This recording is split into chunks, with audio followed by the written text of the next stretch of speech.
अपने दर्शकों को पहले खबर बता देते हैं। हम रायपुर में आपको बता दें, गृह मंत्री विजय शर्मा से मिले अभ्यर्थी। पुलिस भर्ती में गड़बड़ी का आरोप अभ्यर्थियों ने लगाया और परीक्षा को रद्द करने की मांग की है। गृह मंत्री ने अभ्यर्थियों को इस बारे में आश्वासन दिया है और कहा है कि अगर कोई गड़बड़ी हुई तो उस पर कार्रवाई की जाएगी। हमारे सहयोगी जुल्फिकार हमारे साथ बने हुए हैं। तो पुलिस भर्ती में गड़बड़ी का आरोप लगाया अभ्यर्थियों ने और कहा कि परीक्षा रद्द कर दी जाए, जिसके बाद गृह मंत्री ने अभ्यर्थियों को इसका आश्वासन दिया है कि अगर कोई गड़बड़ी हुई है तो उसकी जांच की जाएगी।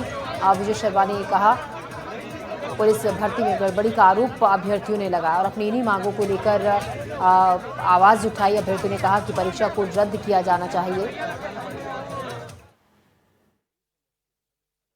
कोई ऐसा विषय जिसमें यह दिखे कि प्रावधानों के विपरीत कुछ हुआ है, गलत हुआ है, जरूर कार्यवाही करेंगे। मेरा इसमें विनम्रता से आग्रह है, पिछली सरकार ने तो नियुक्ति ही नहीं की थी। हमारे समाज में ऐसी स्थिति भी नहीं बनना चाहिए। कोई गलती है जरूर सुधारा जाएगा, नहीं है तो आगे और वैकेंसीज निकालेंगे। सबको अपना उसमें प्रयास करना चाहिए। हमारे सहयोगी जुल्फिकार हमारे साथ हैं इस खबर पर ज्यादा जानकारी के साथ। जुल्फिकार, गृह मंत्री से मुलाकात की है अभ्यर्थियों ने और भरोसा दिया गया है कि अगर कोई गड़बड़ी हुई तो जरूर उसके खिलाफ एक्शन लिया जाएगा और जांच की जाएगी। जब से आरक्षक भर्ती परीक्षा का रिजल्ट आया उसके बाद से अलग अलग जगहों पर इस बात की शिकायत हुई है कि कहीं ना कहीं धांधली हुई है। वो अभ्यर्थी जो उनका सिलेक्शन नहीं हुआ है उन्होंने सीधे तौर पर एक मोर्चा खोल दिया है और मोर्चा इस बात को लेकर खोला है कि शारीरिक दक्षता जो परीक्षा हुई है और अलग अलग स्तर पर भ्रष्टाचार हुआ है, तो उस विषय को लेकर आंदोलन कर रहे थे। तो इसके पहले उप मुख्यमंत्री विजय शर्मा ने कहा था कि पहले स्थानीय स्तर पर एसपीओ, फिर उसके बाद जो इसके मुखिया है SRP कल्लूरी, जो भर्ती परीक्षा की जिम्मेदारी दी गई है, ADG है, तो उनके सामने भी अपनी बातों को रख सकते हैं। तो जो अभ्यर्थी हैं उन्होंने अपनी तमाम बातें उनके सामने रखी और कल के दिन उन्होंने कहा था कि वो भी मुलाकात करेंगे। तो कल उप मुख्यमंत्री विजय शर्मा रविवार के दिन अपने आवास पर थे। बड़ी संख्या में जो आरक्षक भर्ती परीक्षा में अभ्यर्थी रहे हैं वो वहां पर पहुंचे और उन्होंने अपनी बातें रखी। उनका ये कहना था कि जो परीक्षा हुई है उसमें धांधली हुई है और किसी तौर से उनका ये आरोप था कि जो शारीरिक दक्षता परीक्षा है उसमें जो नंबर मिलने चाहिए तो वो नंबर पारदर्शिता के साथ नहीं मिले हैं, जिसके कारण से मेरिट लिस्ट गड़बड़ हुई है और उनका सिलेक्शन नहीं हुआ है। इस तरीके के आरोप अलग अलग छात्रों ने उप मुख्यमंत्री विजय शर्मा के सामने रखे।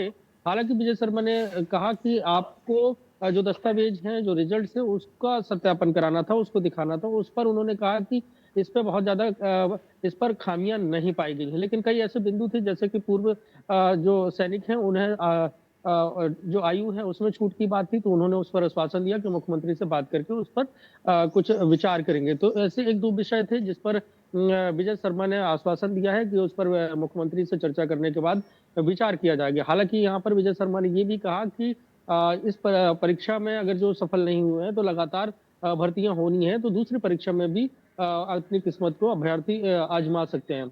इन तमाम बातें हुई, लेकिन उसके बाद भी जो अभ्यर्थी हैं उनका ये कहना था कि जो शारीरिक दक्षता परीक्षा है उसको रद्द कर दिया जाए, नए सिरे से किया जाए, क्योंकि इतनी बड़ी संख्या में वैकेंसीज आती नहीं है। लगभग 5900 आरक्षकों की वैकेंसीज आई थी, जिसको लेकर ये रिजल्ट सामने आया है और जिस पर धांधली के आरोप लगा रहे हैं। तो कुल मिलाकर ये कहें कि एक बड़ा विषय है और इस पे सरकार की और उप मुख्यमंत्री विजय शर्मा की सीधे तौर से नजरें हैं कि अगर इस पर कहीं कोई त्रुटि होती है और इनको कन्विंस नहीं कर पाते हैं आश्वासन से और उनसे बातचीत पर विश्वास पे नहीं ले पाते हैं कि यहाँ पर कोई गड़बड़ी नहीं हुई है, तो एक बड़ा विषय हो सकता है जिससे आने वाले वक्त में पॉलिटिकली पार्टी को नुकसान हो। यही वजह है कि सीधे तौर से संवाद किया जा रहा है, जिनकी जो समस्याएं हैं उनको 1-to-1 समझाया जा रहा है कि आपको जो लग रहा है वैसा कुछ नहीं है। क्योंकि कल एक छात्र मिला था, उसने अपना दावा किया। उनका ये कहना था कि उन्होंने अलग अलग जिलों में अपनी प्रायोरिटी रखी थी और उन्होंने करीब 5 से 7 जिलों में अपनी प्रायोरिटी दी। सभी जगह पर शारीरिक दक्षता परीक्षा दी। एक जगह से वो मेरिट लिस्ट में आ रहे थे, लेकिन उनको उस मेरिट लिस्ट में शामिल नहीं किया गया और ऊपर से जो प्रायोरिटी फर्स्ट, सेकंड और थर्ड थी वहां पर वो क्वालिफाई नहीं कर पाए। जी जुल्फिकार, शुक्रिया आपका जानकारी के लिए। हमारे सहयोगी जुल्फिकार इस मामले को लेकर जानकारी दे रहे थे। फिलहाल खबरों में बढ़ते आगे। खबर खरगोन से, जहां अटेंडेंस के विरोध में शिक्षकों ने प्रदर्शन किया। इस नारेबाजी करते हुए राज्य शिक्षक संघ के अध्यक्ष जगदीश यादव की अगुवाई में रैली भी निकाली गई, जिसमें जिले भर से सैकड़ों शिक्षक पहुंचे और शामिल हुए। शिक्षकों ने अपनी मांगों को लेकर एसडीएम ऑफिस में मुख्यमंत्री के नाम एक ज्ञापन सौंपा। तो ई अटेंडेंस को लेकर खरगोन में शिक्षकों ने विरोध जताया। नारेबाजी करते हुए राज्य शिक्षक संघ के अध्यक्ष जगदीश यादव की अगुवाई में एक रैली भी निकाली। जिले भर से यहां पर सैकड़ों शिक्षक शामिल हुए। शिक्षकों ने अपनी मांगों को लेकर एसडीएम ऑफिस में मुख्यमंत्री के नाम एक ज्ञापन भी सौंपा। प्रदेश में ई अटेंडेंस जैसी अव्यवहारिक व्यवस्था के खिलाफ मध्य प्रदेश के 55 जिला मुख्यालयों पर हम राज्य शिक्षक संघ के बैनर तले ज्ञापन दिया गया और नियुक्ति दिनांक से वरिष्ठता एक बड़ा विषय है। वो मध्य प्रदेश के लगभग 4 लाख शिक्षकों का विषय है। उस विषय को लेकर आज पूरे प्रदेश में हमने ज्ञापन दिया। सरकार ने यदि हमारे ज्ञापन के बाद में हमारी बात को नहीं माना तो भोपाल की सड़कों पर हम आंदोलन करेंगे और जब तक हमारी मांगों का निराकरण नहीं होगा हम आंदोलन की राह से पीछे नहीं हटेंगे। और इस खबर पर ज्यादा जानकारी के साथ खरगोन से आसिफ खान हमारे संवाददाता हमारे साथ जुड़ रहे हैं। आसिफ, किन मांगों को लेकर शिक्षक सड़कों पर उतरे हैं? क्या है इनकी मांगे जिनको लेकर ये विरोध लगातार कर रहे हैं?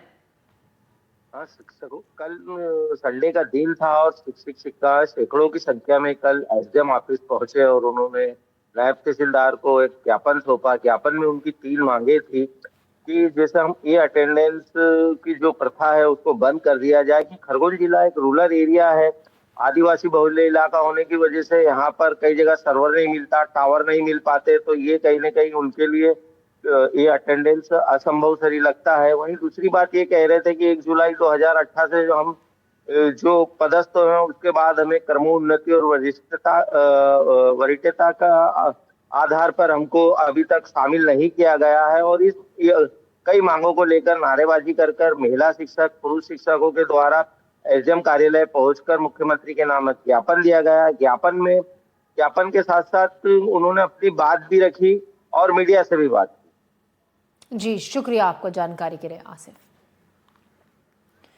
तो ई अटेंडेंस को लेकर शिक्षकों ने ये विरोध जताया। उनका कहना है कि उनकी कुछ मांगे हैं जिनको अगर नहीं माना गया तो अपना विरोध वो इसी तरीके से जारी रखेंगे।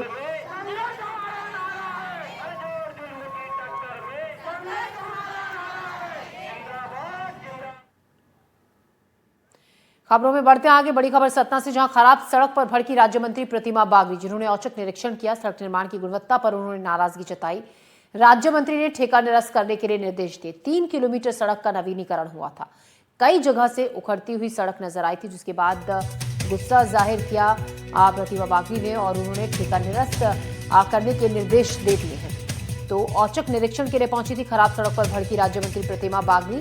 औचक निरीक्षण किया। सड़क निर्माण की गुणवत्ता पर उन्होंने नाराजगी जताई। राज्य मंत्री ने ठेका निरस्त करने के तत्काल निर्देश दिए हैं। 3 किलोमीटर सड़क का नवीनीकरण हुआ था।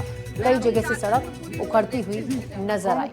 ये रोड बनी है, ऐसे ये रोड बनी है, ये साइड में कभी कोई और पूरी रोड ये निकल रही है, ये रोड बनी है, ये रोड बनी है, देख लो ये रोड पीडब्ल्यूडी की रोड थी। और ई से बात करने पर हमने ये कहा कि संविदाकार जो भी है उनको इस पूरे कार्य को निरस्त करिए और उसके बाद जो इसकी मॉनिटरिंग कर रहे थे इंजीनियर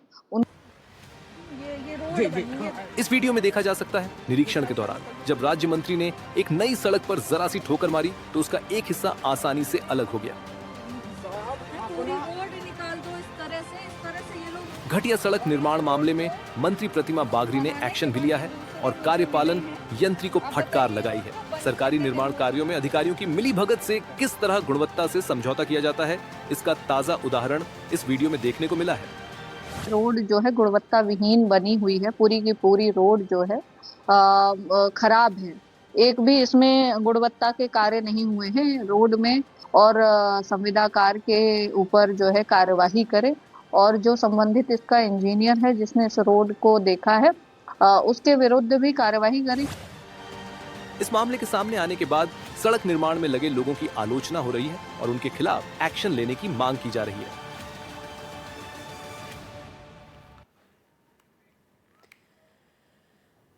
और इसी के साथ वक्त एक छोटे से ब्रेक का हो गया है।